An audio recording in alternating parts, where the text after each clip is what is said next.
are on the dashboard screen where the supply and borrowing transaction of the Venus protocol are followed and managed.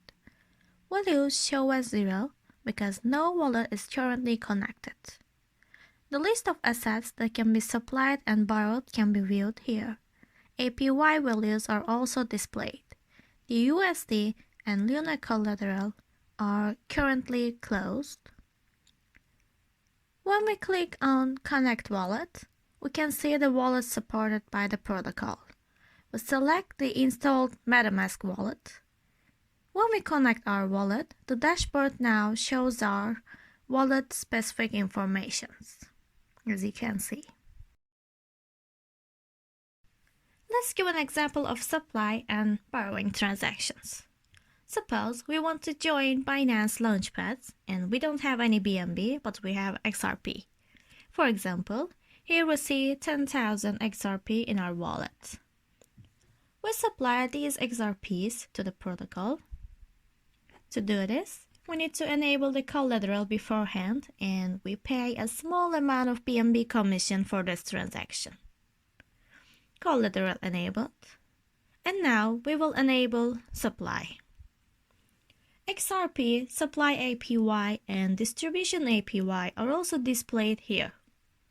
From the moment we supply, we start earning both XRP and XVS. We supply 10,000 XRPs, and as you know, we pay a small amount of BNB Chain gas fee for each transaction. For this, we need to keep a small amount of BNB in our wallet. The supply process has been completed successfully. Now, let's see. We find the BNB that we want to borrow from the borrow section on the screen that we are viewing, and we click on it. Here, 8.2 BNBs are given with a maximum or 80% limit. Since we never find it appropriate to keep the limit at the maximum or 80%, we borrow only 5 BNB.